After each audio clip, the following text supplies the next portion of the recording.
is Mr. Patrick Kelly. Mr. Kelly, if you would like to come forward and turn your microphone on, please. Yes, ma'am. Thank you, Madam Chairwoman. I'm actually not the other side. But Madam Chairwoman, members of the subcommittee, members of the House, I feel like you almost have a House quorum here at this point. So I'm Patrick Kelly, Director of Governmental Affairs for Palmetto State Teachers Association, for those that have come in since the first time I spoke. And I'm actually here today to express our association's support for H 3319. As the state's largest professional association for educators, PSTA is strongly supportive of this bill due to the positive benefits it provides for our state's most academically at-risk students. I'll call her back in just a second. On the surface, Thanks. 3319 may not seem like a bill with a direct connection to academic achievement in the classroom, but from 16 years of classroom experience, I can assure you this legislation is in the best interest of our students. One of the first things you learn in teacher preparation, as Representative Rivers pointed out a little while ago, is about Maslow's hierarchy of needs. 2021. That's all right. That's just... We can see you getting your hair done, Ms. Pitt. Did we have a bill about that? Seeing as I have 27 students that have been joining me online at points throughout the year, that's not the wildest thing that I've seen.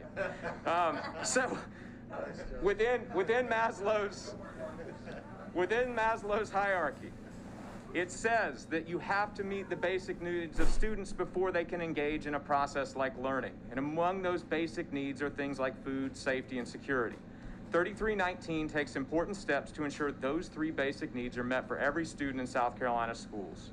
During my time working for the U.S. Department of Education, I visited schools in more than 20 states. And on those visits, I often heard from students and educators about the negative effects of food insecurity on the physical and emotional well-being of students.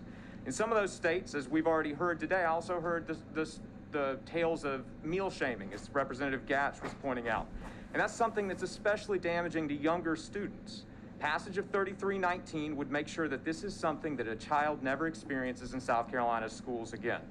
Now, in saying this, I fully acknowledge that schools have a responsibility to teach our students the value of personal responsibility.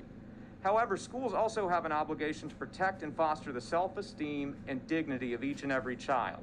And instituting punishments or consequences for meal debt is not an effective way to teach personal responsibility. And it's unduly harmful to the self-esteem and dignity of the child.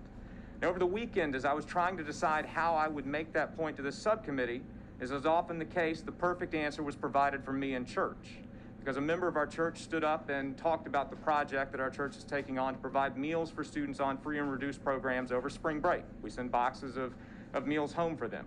And during that presentation, my church member said that children, quote, do not have control over their circumstances. She was exactly right, and that's why passage of 3319 is so important. A child should never feel shamed by their school, especially for things beyond their control. And a child should never be denied an academic opportunity or experience in a public school solely on the basis of their family's income. And mechanisms for the collection of debt from non-free and reduced lunch students are needed, but it should never be at the expense of an academic experience. Public education should be fully accessible to all students, and 3319 moves our state closer to realizing that goal in full.